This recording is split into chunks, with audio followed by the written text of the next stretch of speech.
Hello everyone, and welcome back to the Sojourning Writer. Today we're going to be discussing the book Musashi, an epic novel of the samurai's era by Eiji Yoshikawa. In this book, we won't be necessarily looking at skills and style techniques, but rather how to build a philosophy for your own writing style. Now a little bit about the subject. Miyamoto Musashi.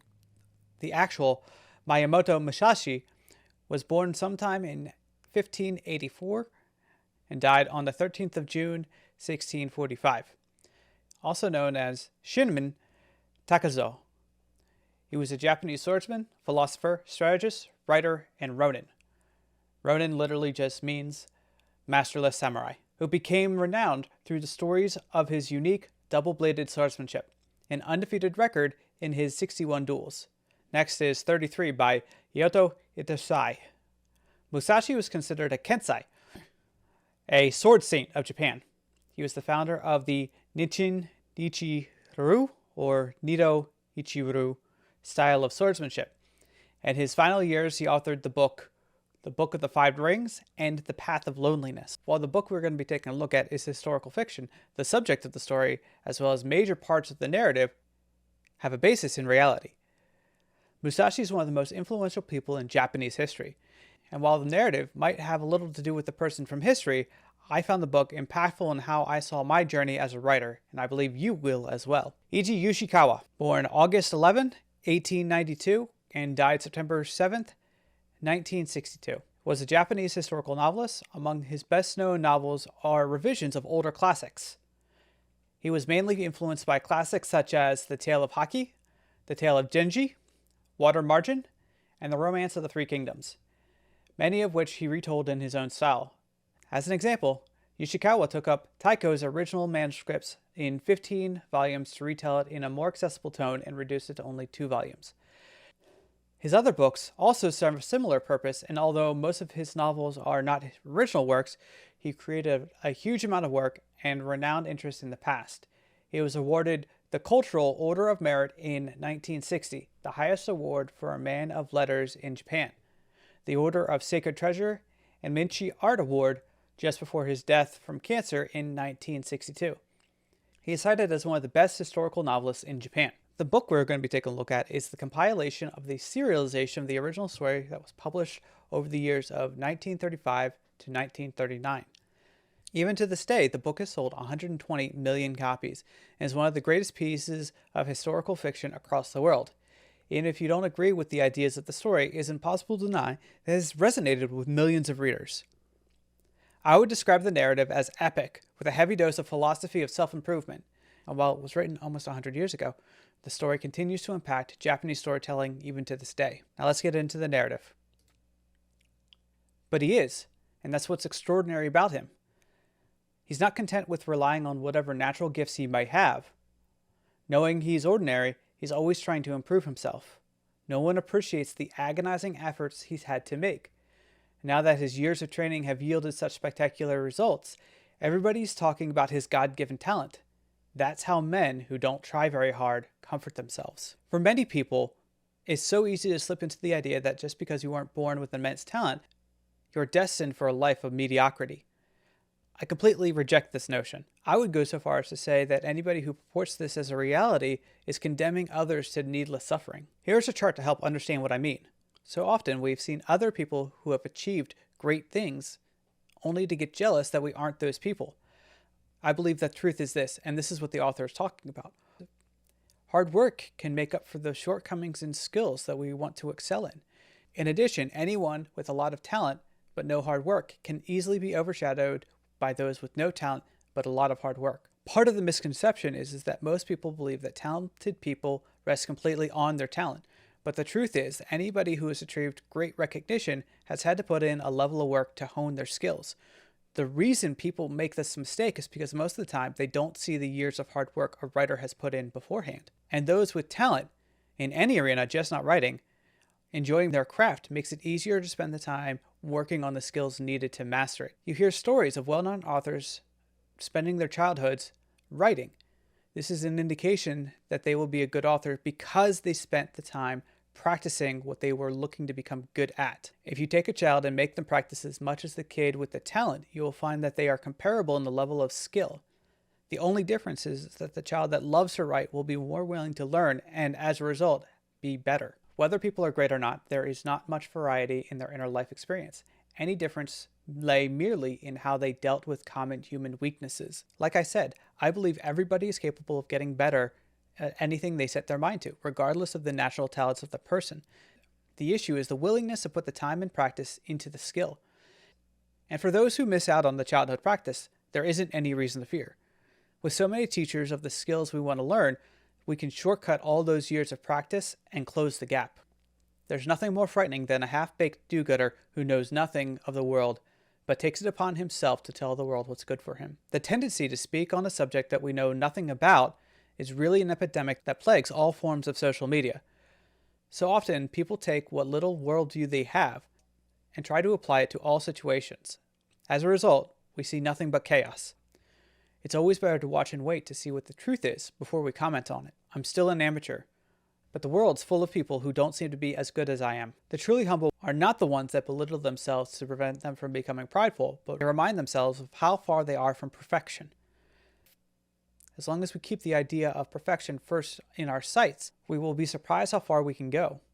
But if we stop to compare ourselves to those around us, we will become stagnated and unable to continue that journey. If you become self-conscious about the proper way to drink, you won't enjoy the tea. When you use the sword, you can't let your body become too tense.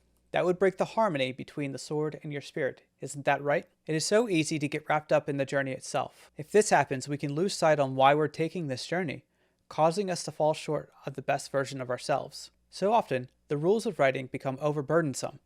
It is sometimes better to simply sit and write without any idea of perfection. Later, after the story is written, you can go back and edit the story to meet the standards of a master. But in fact, the truth of the scholar, alone in his study, does not always accord with what the world at large considers to be true.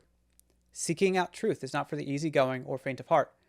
And if you make truth the goal of your understanding reality, you will find that so many others will be heading the wrong way and suffering for it. On the 11th day, when it finally stopped raining, Musashi chafed at being out in the open.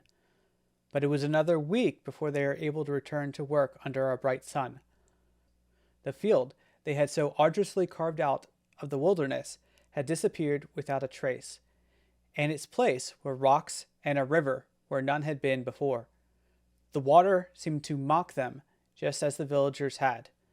Ori, seeing no other way to reclaim their loss, looked up and said, "This place is beyond hope. Let's look for a better land somewhere else." "No," Musashi said firmly. "With the water drained off, this would make an excellent farmland. I examined the location from every angle before I chose it. What if we have another heavy rain?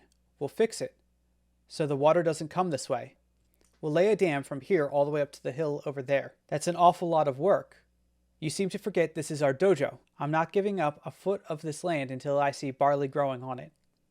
Musashi carried on his stubborn struggle throughout the winter, into the second month of the new year. It took several weeks of strenuous labor to dig ditches, drain the water off, pile dirt for a dike, and cover it with heavy rocks. 3 weeks later, everything again was washed away. "Look," Yari said, "we're wasting our energy on something impossible. Is that the way of the sword?" The question struck close to the bone, but Musashi would not give in. Only a month passed before the next disaster. A heavy snowfall, followed by a quick thaw. Yuri, on his return trips to the temple for food, inevitably wore a long face, for the people there rode him mercilessly about Musashi's failure. And finally, Musashi himself began to lose heart.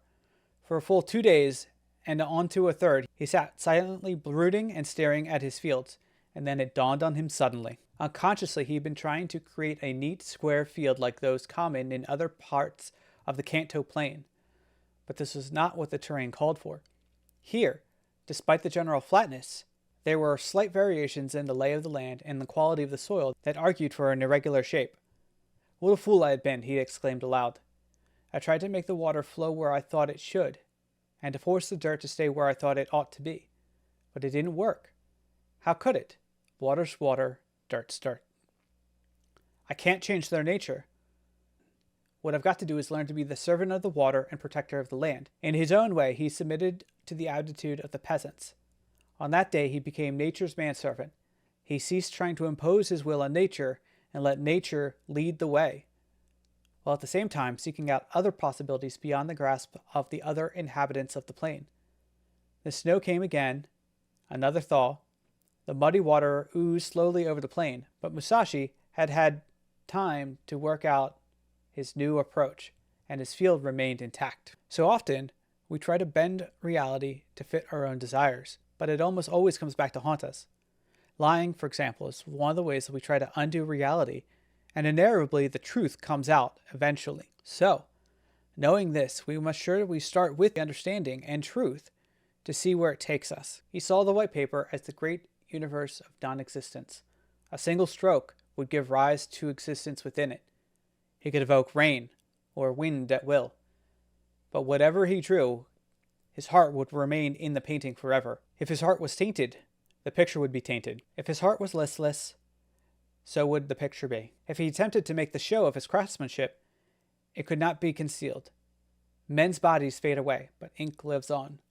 The image of his heart would continue to breathe after he himself was gone. In everything that we do, we leave some part of ourselves in that situation. Whatever state our heart is in, that will have an impact on the situation. Too often, because we have a selfish heart, we taint the situation. But if we act of selflessness, we are more able to positively impact the world around us. Still, in a fight like that, you never know. There's a superhuman element involved. All warriors have faced it. Winning or losing is partly a matter of luck. In the end, there's no sure way to reach our goals. Just like every piece of advice won't always bring you closer to perfection, all advice, particularly writing advice, is a tool you can use in your own life to hone your skills. Even the best writing advice can only be applied in specific areas and tastes.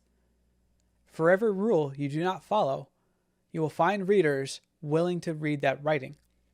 Among the masters, you will find those who have broken rules that others dare not. But because they know the rules and are breaking them for a purpose, that's why it works for them. Every master must know the rules regardless of the medium. You should always take the time to learn how you want to progress in your journey. No one can give you a roadmap to make sure your dreams come true. That journey is one of first, self-discovery, and second, self-improvement. Only once you have the willingness to put aside the short-term desires that we all share will you be able to reach anything close to mastery, though not perfection. You, and only you, are able to reach those goals you set for yourself. Okay, everyone, thanks for watching the video. As always, I will be linking the resources I use in the description below. Any comments, questions, concerns, please leave them in the comments below. Until next time, bye. I am a poor, wayfaring stranger.